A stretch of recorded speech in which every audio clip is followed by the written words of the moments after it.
Anthropic a lancé un nouveau plugin d'IA pour automatiser le travail juridique. Les logiciels de service ont directement chuté en bourse.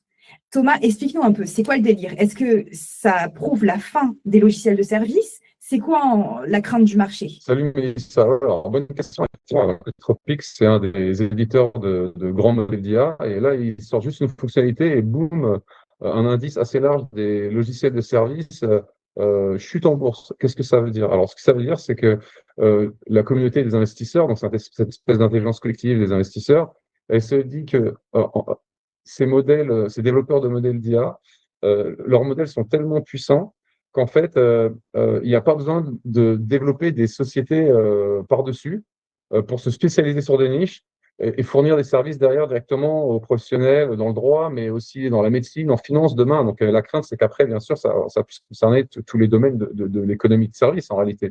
Et donc, l'idée, c'est de se dire qu'en fait, on va pouvoir faire de la désintermédiation, on va plus avoir besoin de toutes ces startups intermédiaires et que les modèles bruts édités par les grands labos, juste avec quelques petites fonctionnalités, quelques plugins, et ben derrière, ils peuvent produire énormément de valeur sur des expertises très spécialisées dans le droit et dans d'autres domaines. Donc, évidemment, tous ceux qui s'étaient spécialisés en tant qu'intermédiaires pour justement utiliser l'intelligence brute de ces modèles, mais la repackager, la retraiter pour fournir un service de niche aux avocats par ici, mais aux médecins par là-bas, à la finance ailleurs, eh bien, toutes ces espèces d'intermédiaires, évidemment, leur business model est remis en question, j'ai envie de dire, par ces derniers développements. Les investisseurs se disent, attendez, mais finalement, on va pouvoir vous court-circuiter. À quoi vous servez? Si eux, ils ont juste besoin de rajouter une fonctionnalité et derrière, ils font ce que vous faisiez, vous, et que vous facturiez très cher. Donc là, il y a une première claque qui est prise par tous ces acteurs qui vont devoir chercher à se réinventer, se repositionner, mais c'est très compliqué parce que c'est vrai que plus on avance dans les progrès en intelligence artificielle et plus cette espèce d'intelligence artificielle elle devient compétente et on va dire générale, bah ouais, plus elle peut s'appliquer à n'importe quelle niche et la maîtriser finalement assez rapidement, hein. Et on ne dit pas pour autant que les professionnels, in fine, hein, dans chacun de ces grands domaines de l'économie de service, forcément vont tous perdre leur job du jour au lendemain. Non, peut-être en rien. En tout cas, leur métier à eux-mêmes va être transformé et ils vont avoir sous la main des outils toujours plus performants et a priori toujours moins cher. Donc c'est ça qui est incroyable. Donc les logiciels intermédiaires, eux, effectivement, grosse remise en cause, et les professionnels en bout de chaîne, hein, donc les avocats, les médecins, les financiers, etc., eux-mêmes, leur métier forcément, il va évoluer. Sont donc des professionnels qui sans doute vont pouvoir faire beaucoup plus et pour beaucoup moins cher, de bien qualité. Donc, ça veut dire que leurs clients devront pouvoir en profiter en tant que patient, en tant que client d'un conseiller en patrimoine ou en tant que client d'un avocat.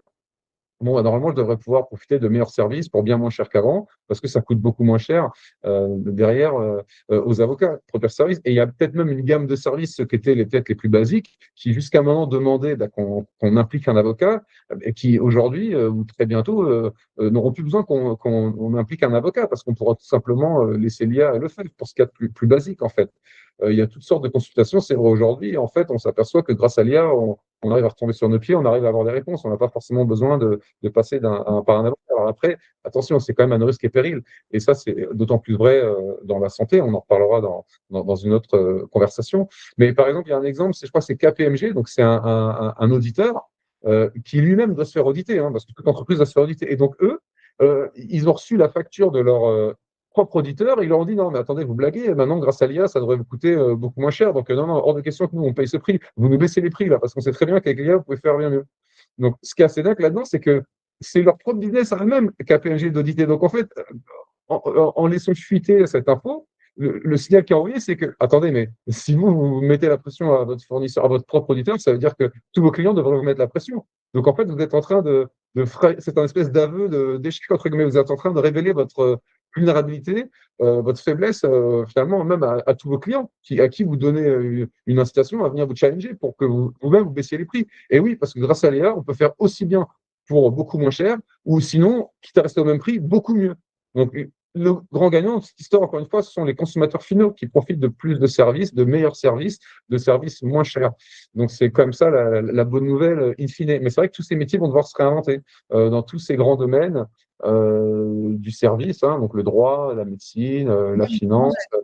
j'avais une question sur tout ce qui était ces métiers qui sont ceux du droit, des secteurs du droit, de la finance et de la médecine, qui ont besoin quand même d'une confidentialité de données. Et dis-moi si je me trompe, mais je pense que ces logiciels qu'ils utilisaient avant, leur assuraient justement cette confidentialité-là des données. C'est la même chose pour, par exemple, l'outil juridique d'Anthropic ou pas? Ouais, alors, justement, si Anthropic développe un plugin dédié au droit et eux-mêmes, ils sont accompagnés de je ne sais combien d'avocats, donc on peut imaginer bien sûr qu'ils vont faire ça dans les règles pour créer un climat de confiance en respectant évidemment le caractère privé des données. Donc, je suis pas inquiet. Ça, c'est un détail d'implémentation. Genre, si les autres sociétés enfin, de logiciels ont réussi à le faire et à donner confiance. Entropic est encore plus gros en fait en soi, et il n'y a aucune raison qu'il n'y arrive pas non plus. Donc je suis pas trop inquiet parce que de toute façon la réalité c'est que d'ores et déjà beaucoup de gens, donc, des utilisateurs comme toi et moi, mais aussi des professionnels du droit, déjà ils demandent à ChatGPT, demandent à Claude, aux IA des conseils. Et ça se fait un peu n'importe comment. Donc là, à la limite, ça va être un peu plus structuré. Ça sera peut-être plus rassurant pour les cabinets d'avocats, justement, qui pourront dire, bah voilà, nous, on passe par ce plugin d'Entropic, et puis on demande à nos avocats d'utiliser ces fonctionnalités-là. Ce sera peut-être plus cadré. Donc non, ça, je pense que c'est pas du tout un Oui, problème. parce que du coup, c'est un peu la fin des business, par exemple, comme les cabinets d'avocats qui facturent des lettres ou des choses comme ça. Ça, on peut totalement, nous, en tant que, que particuliers, les rédiger, par exemple, nous-mêmes, tu vois. Ouais, Voilà. carrément, carrément. Et en fait, ouais, effectivement. Donc, je pense que là où des startups peuvent encore se positionner, c'est pour utiliser l'IA de ces modèles, mais avec une couche par-dessus qui nous simplifie vraiment la vie. Parce que je pense que autant ils peuvent s'amuser à sortir autant de plugins qu'ils veulent, on va dire les éditeurs de ces grands modèles, mais ils pourront peut-être pas répondre à tous les besoins de niche. Et moi, par exemple, si par exemple pour faire une demande pour faire sauter, moi, je sais pas, un PV que j'ai reçu, bah, si Mm. j'ai une startup qui me permet de faire ça en cliquant sur un bouton, on se doute bien que c'est pas. Enfin, ChatGPT, il va peut-être me faire le template, mais après, il faut encore que j'envoie ça, je sais pas où. Imaginons qu'il y a une startup française, ils utilisent, si tu veux, bon, les modèles d'OpenAI, mais derrière, ils packagent ça de façon à ce que moi, depuis mon appli, j'ai qu'à appuyer sur le bouton et il y a un courrier papier qui est envoyé derrière à l'administration. Bon, bah, ça me simplifie la vie. Tout va se jouer sur Donc le marketing, en fait, et l'UX, quoi. voilà, exactement. C'est-à-dire que le cœur du moteur, je pense que faut pas les chercher à faire mieux que ces grands modèles. Par contre, là, la couche par-dessus UI, UX, où tu simplifies la vie aux users, ou en un clic, ils peuvent faire la démarche. Bon, bah, là, je pense que tu peux peut-être encore espérer te différencier. Et après, de toute façon, ça devient aussi peut-être une logique commerciale. C'est-à-dire que c'est à celui qui arrive à se faire le plus connaître auprès des utilisateurs qui gagne. Tu vois. Mais Donc, la techno en tant que telle, sous le capot, c'est pas la plus dure à faire. C'est plus est-ce que tu te fais reconnaître comme un acteur de confiance pour te relayer l'IA et te la packager bien comme il faut et te simplifier la vie. Tu vois, ça va plus se jouer là-dessus, je pense. Il y a encore un peu de place là-dessus. Mais ouais, voilà ce qu'on peut euh, dire. si je vais encore plus loin, que j'imagine encore un peu plus loin, c'est-à-dire que les métiers du marketing, du bon marketing, ont un bel avenir devant eux, parce que si tout se joue sur, tu vois ce que je veux dire, plus sur les compétences forcément en interne techniques, puisqu'il y aura ces petits plugins-là, en tout cas pour Ouais, ces sociétés, et sur la euh, différenciation en termes de marketing.